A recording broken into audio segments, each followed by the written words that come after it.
Friends, இன்றைக்கி நம்ம என்ன பார்க்க போகிறோன்னா, நம்ம காத்தி படத்தோட ட்ரெய்லர் தான் பார்க்க போகிறோம். ட்ரெய்லர் ரிலீஸ் ஆகி 4 days ஆச்சு. நம்மளோட ரிவ்யூ லேட்டாக தான் வருது, பட் ஆனால் பெஸ்ட்டாக இருக்கும். காத்தி படம் யாரோடதுன்னு பார்த்தீங்கன்னா, அனுஷ்கா நடிச்சிருக்காங்க. 23க்கு அப்புறம் பெரிய கம்பேக் கொடுத்துருக்காங்க. இந்த படத்தில் வந்து நம்ம விக்ரம் பிரபு இருக்கார். அதுக்கப்புறம் நம்மளோட ஒத்துச்சண்டை, அதாவது சார்பேட்டா பரம்பரை டேடி இருக்கார். இந்த படம் நல்லா வந்திருக்கு. ஸ்க்ரீன் ப்ளேலாம் செம்மையாக இருக்குது பார்க்குறதுக்கு. நீங்கள் செக் பண்ணி பாருங்கள் ட்ரெய்லரை.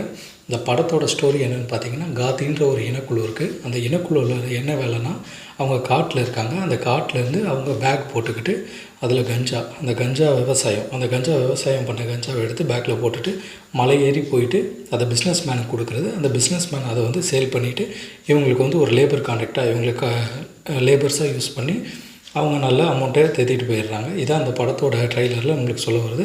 படத்தோட ட்ரெய்லரில் இன்னும் நிறைய சொல்ல வருது, நிறைய ஆக்ஷன்ஸ் இருக்குது.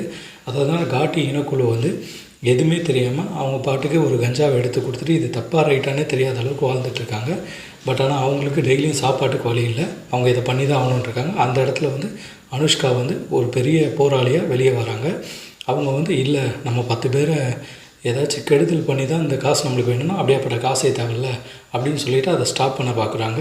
இதில் ஏதோ ஒரு சஸ்பென்ஷனும் இருக்குது. ஏன்னா விக்ரம் பிரபுவும் அனுஷ்காவும் ஒரு சீரியஸான ஒரு டாக்கும் இருக்குது, ஒரு ஜெயில் சீனும் இருக்குது, போலீஸ் ஸ்டேஷன் சீனும் இருக்குது. அதை பார்த்தாலே ஏதோ ஒரு ஆக்ஷன்ஸ் பயங்கரமாக இருக்குது தெரியுது.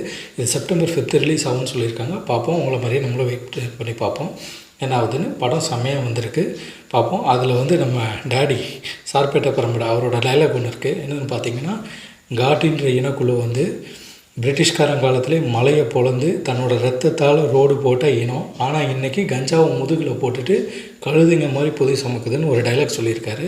இது வந்து என்னன்னு பார்த்தீங்கன்னா, நம்ம வந்து பழைய காலத்து முறைப்படியே நம்ம வாழ்ந்துட்டோம்னா இன்னும் நம்ம அப்படி தான் இருக்கணும், எல்லாருமே படித்து மேலே வரணும்னு சொல்கிற ஒரு டைலாக்கோட எக்ஸ்ப்ளனேஷனாக தான் நான் பார்க்குறேன். சரி, நீங்களும் பாருங்கள், என்ன ஆகுதுன்னு பார்ப்போம். பை ஃப்ரெண்ட்ஸ், அடுத்த ரிவ்யூவில் ப்ளீஸ் ஷேர் பண்ணுங்கள், சப்ஸ்கிரைப் பண்ணுங்கள், லைக் பண்ணுங்கள். பை.